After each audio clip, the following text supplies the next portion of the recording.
URC final, folks. It's the Stormers up against Munster this weekend. The squads are out. We're going to go through them, some stats, predictions, and you guys can let us know your thoughts on how this one may be going to go. I'm pretty pumped, man, because the URC has produced some absolutely cracking quarterfinals, cracking semi-finals, and there was last week's Champions Cup final, which was also a hell of a game. So, yeah, I'm ready for this game. I'm waiting. My son is waiting. He's a Stormers fan, in case you didn't know. He's even given me his prediction, which I'll hit you with at the end. It's an interesting one. But, yeah, you guys, as always, can let us know your thoughts, and we'll see how things go for the final. Obviously, the Stormers have got home advantage for this one. Their second URC final on the bounce. So they go into this one as favourites. 2 home games in the knockout stages in which they defeated the Bulls. 33-21, and then Connacht 43-25. So they've defeated both oncomers, and with Munster getting away wins, first that a kind of red-hot Glasgow side, albeit Glasgow with a red card, 14-5, and then I want to call it an unlikely away win because Munster just don't do the job over Leinster in kind of knockout games, but damn, they did it. 16-15 a couple of weeks ago, which sees them travel down to Cape Town for this one. So, yeah, the build-up has been pretty immense. I would say it's kind of nice that we had the Champions Cup final last week, meaning Munster kind of didn't have to go Glasgow one week, Dublin the next week, Cape Town the next week. They kind of had that week in between. And they've also been able to both sides have been able to bring back a few guys with that kind of week off. So both sides should be going into this final kind of good and fresh and ready to go. For the Stormers, they have named a relatively stable lineup. Kitshoff, who's still captain, Dweba and Malherbe. That is the front row, so you got an all-Springbok front row there, albeit with the 2 props having a fair bit more experience at that level than the hooker, but still, it's a pretty big old unit. Van Heerden and Orie are the lock and duo. Marvin Orie is back after missing out on the semi-final. Very good news to have him back. I thought he was immense in the quarterfinal. Deon Fourie is also another one who's back. He's certainly a big old threat at the breakdown. Dayimani is there, number 7. And geez, that guy showed his full skill set in the last game. His ability to kind of flick the ball behind his back. He's always been super athletic.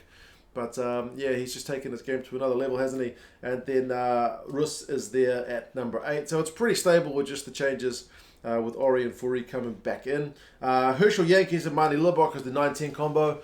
And, man, Manie Libbok has just got the ball on the string. Maybe for him, it kind of would have been preferable to have the game last week. I'm not sure if a week off is going to kind of cool off that red-hot form that he's been in. But, man, the guy is playing... He's playing with a bit of a special touch, got the ball on the string, like some of those kicks, pinpoint accurate, kicking from the tee has been largely pretty good. His running game's been impressive. So, yeah, Manie Libbok, very impressive top point scorer in the URC by a mile. So, yeah, for good reason. Du Plessis and Nel are the midfield, Davids and Zas on the wings, and then Damian Willemse, who is also like one of the competition's top offloaders. Is there at 15. So there's danger all throughout that Stormers pack and a big beefy forward pack to boss you around as well. Kotze, Vermaak, Fouche are the front row replacements. Jason Dixon is down on the bench after starting in the last game. Likewise, Engelbrecht. Tennyson is there, so it's a 6-2 split, meaning De Vet and Blommetjies are the 2 back replacements. So Blommetjies, I think he's like the top run meters guys in the URC, but he gets a fair few of those for free at fullback, but it'll be interesting to see kind of what time he comes on. For the Munster lineup, they've also had a chance to bring a few guys back, but likewise, they've tried seemingly to keep things as steady as they can. Lockman, Barron and Archer, that's the same front row as played in the semi-final against Leinster. I will be interested to see if they kind of go through like more minutes than maybe they did in the semi, because I feel like I don't know, the starting guys maybe held the scrum up slightly better than the replacements, but maybe I'm doing the replacements a bit of an unfair statement there. But anyway, we'll see kind of what minutes these guys get. Jean Klein and Tyke Byrne, 4 and 5. Tyke Byrne, kind of like Deon Fourie, is one of those miracle ball stealers who just is able to be an absolute threat at the breakdown. So he's certainly going to be one that the Stormers guys will be looking to take care of. Manie is captain at 6, Hodner and Coombs 7 and 8. Gavin Coombs, I think, is Munster's top try scorer in the URC and one of the top try scorers overall. Like, I've seen him kept quiet in a couple of games in recent times in terms of his ability to bust tackles. Like, he's been huge, like, work rate as always, making heaps of tackles, but his ability to kind of bust those tackles has been kept in check a little bit the last couple of games I've seen him. So I will be curious to see how his battle goes up against Evan Roos, because both those number 8s are proper, like, ball carrying dynamic guys that you just, I think Coombs got like 10 tries. So yeah, very, very much a danger man. Connor Murray is back after missing out on the semi.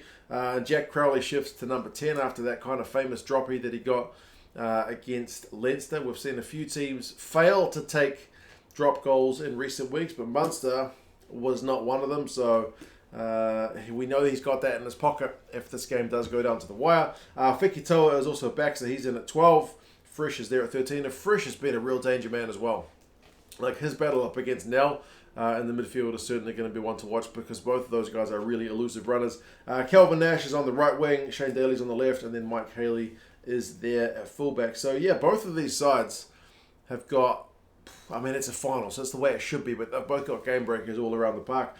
Scannell, Wycherley, and Salanoa are the forward replacements. Achia Snyman is back, so he'll be a familiar face for all those Cape Townians who go to the game. I did read, someone told me there's like 5,000 Munster fans travelling down for this one as well, so hopefully that's the case.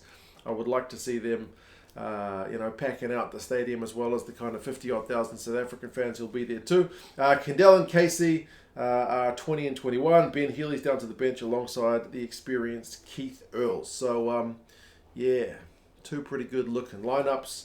But as I said, two very different paths to this final. A couple of home games and, pretty high scoring ones.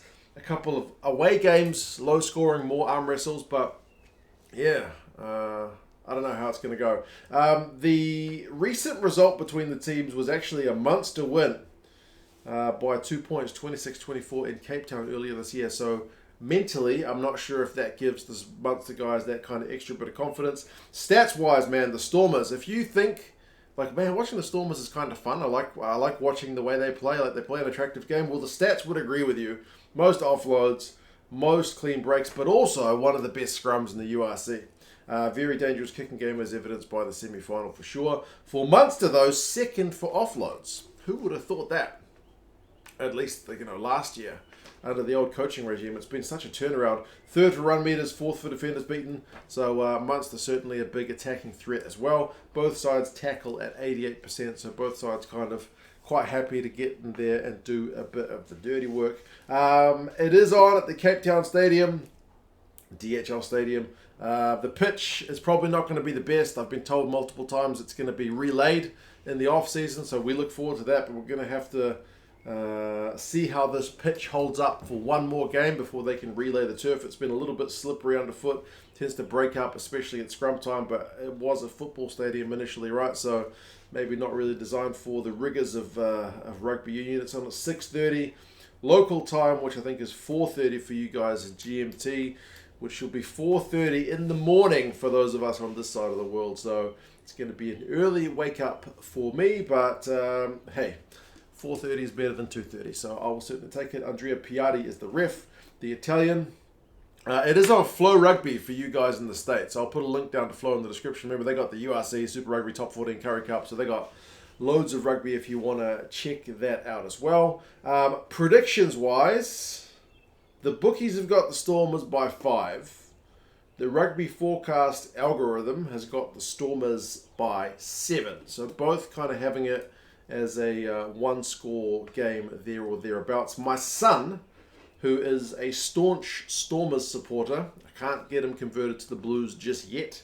I asked him who he thought was going to win. He said the Stormers, and I said by how much, and he said by 32. I asked him, do you mean the Stormers are going to score 32? Like win by 32. And he said win by 32. So he is picking a massive win for the Stormers, my 7-year-old son. And also, I should say, To previous commenter 4 months ago, Pint Obemish, I still remember your comment that said you were going to send me a Munster jersey if Munster get their hands on a trophy, because you said this jersey I'm wearing is ancient. So, yes, I haven't forgotten, just in case Munster go 3 away wins on the trot. Boatman was a little bit concerned by the time Munster win a trophy, I will maybe be wearing a slightly larger jersey, I'm assuming is what he meant, but anyway. We will kind of have to wait and see. You guys let us know your thoughts. Do you think Stormers are going to be too good at home? Or can you see Munster, after like some confidence building 2 away wins, continuing that trend? I should say, if you've watched all this way through the video and you want something else to do between now and the final, 2 Cents on Tour is a recently opened channel that I opened following my recent trip to China. I took my camera around, filmed some places. I got 2 videos up so far.